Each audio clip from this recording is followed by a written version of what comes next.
Hi guys, this is Maria. Welcome back to my channel. In today's video, I will be sharing with you my 15 weeks pregnancy update. I have shared my previous update at about 5 to 6 weeks pregnancy, but between then and now, I also filmed what I ate in a day where I went over my pregnancy symptoms. Also shared with you my pregnancy ultrasound at 11 weeks. So if you want to see, I kind of talk about all kinds of pregnancy symptoms in those videos as well. If you've been following along, you know that we are having a girl. We had a super fun gender reveal, and it was really fun, the fact that I have found out before anybody else did. And the way we did it, as I mentioned in my previous videos, if you've seen them, we did genetic testing, and you can find out as early as 9 weeks. Now, so 15 weeks, I think I would have to wait till about 20 weeks to find out by ultrasound. Again, if you are planning to do gender reveal like I so strongly recommend you guys hold on to the secret, because it was like so fun to taunt my husband, everybody in the family. We got the votes. I got the votes from you as well. So I've enjoyed it greatly. All right, now let's get to the part of the pregnancy symptoms and what I've experienced in the past few weeks. I'll start with a positive. Well, for some people might not be so positive, but anyways, I finally got over my nausea about 3 weeks ago, and ever since then I can eat pretty much everything. My itching went away as well, and I did get the results of my liver test, and my liver test came back great. All of my results came back great except one. My blood sugar is a little high. This is not my first pregnancy, this is actually my third one, and I did have gestational diabetes in my second pregnancy, so I am at like higher risk for gestational diabetes now. So I am going to get my first blood work done for the blood sugar next week, which I will be 16 weeks, and I will start watching it from there, because gestational diabetes is not fun. I did manage it with diet last time around, but pricking my finger every single meal, and constantly thinking, can I eat the apple? Or it's just, I really would like to avoid it, and I suggest to all of you who has any kind of predisposition to having it, try to control it with diet even prior to going getting this test. Because I've been able to eat, which is super exciting. I've did gain weight. I think I gained about 5 pounds from the start of the pregnancy. Well, I should say that when I first got pregnant, I've gained weight because I was eating. I don't even know. Oh, I was bloated, and I was kind of retaining the water and everything. And then because I couldn't eat anything during the first trimester, I lost about 1.5 pounds to 2 pounds.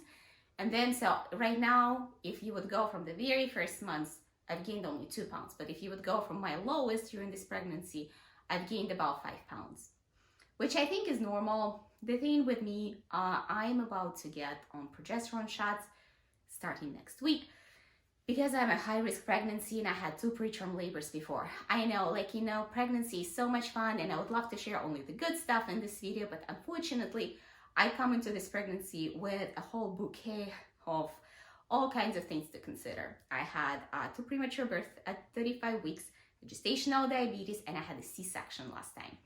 I talked to my doctor, we discussed my prenatal plan, and probably by now you should have had this conversation as well. And honestly, for me, it was, I just want a healthy baby as close to full term as possible. I'll put my body through whatever it takes to get there. And if for me, it is taking me progesterone shots and getting gestational diabetes again, well, that's what it will take. I know I will get back to my norm. So the baby is about a size of just a bit over a peach right now, so about like this big.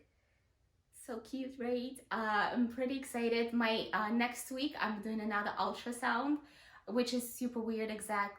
This pregnancy, I guess because I am pregnant during the pandemic, I feel like I've done so much more ultrasounds. Definitely in my previous pregnancy, because I did it almost every 2 weeks.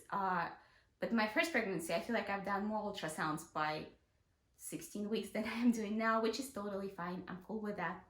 As far as other things that I've been doing and experiencing, I've been having lots of lower back pain, and it comes and goes. It doesn't stay with me all the time. I do have higher energy levels. Sometimes I have boosts of energy, and I just go for walks. Again, because I am high risk, I don't work out, and I know I'll get my body back.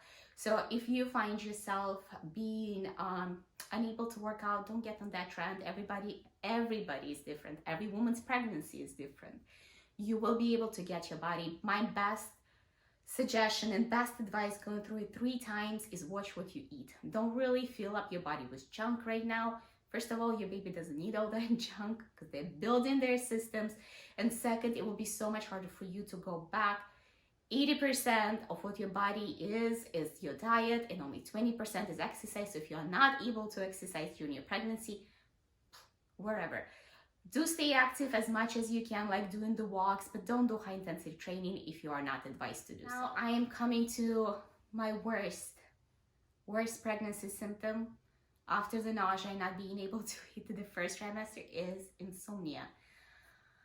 I honestly do not remember having such a hard time with it my first 2 pregnancies, but this time around, it started about 2 weeks ago, I would say. And it was interesting, you know, I went from like at about 11 weeks, my nausea subsided. And up until 13 weeks, I was like, the 2 weeks were amazing. I had no pregnancy symptoms. I had such high energy. And then everything came back on me again. So my insomnia started with just being up, you know, you need to go to the restroom. I drink so much more water than I ever did in my life. And the more I drink, the more I go. So waking up at night, I would not be able to fall asleep, sometimes for 2, sometimes for 3 hours in a row. I would count up to 400, backwards from 100, do breathing, listen to meditation music, and it just wouldn't work. There was a night where I could not, I was so tired. I was so tired, I couldn't wait to get in bed. And then up until 3 in the morning, I could not fall asleep. The only thing that finally got me to sleep was one of the books. It's like a motivational speaker book. But I finally dozed off and slept for about 2.5 hours or 3 hours tops. And I surprisingly did well. And after that crash, here is a few things that I've done. And if you are experiencing it, maybe it will help you. So number one thing I've noticed that for me, so insomnia can be triggered by multiple things. For me, it seems to be triggered predominantly by my pregnancy hormones, because I've noticed that when I wake up, I'm also really, really hot. Or if I'm not able to fall asleep, I'm really, really hot. So what I've been doing, even though it's kind of chilly, I put on very lightweight pajamas and I cover myself only by a sheet, not the blanket. Another thing that helped me also is not drinking as much water right before bed, because if you don't have a physical urge to wake up, well, chances are you won't.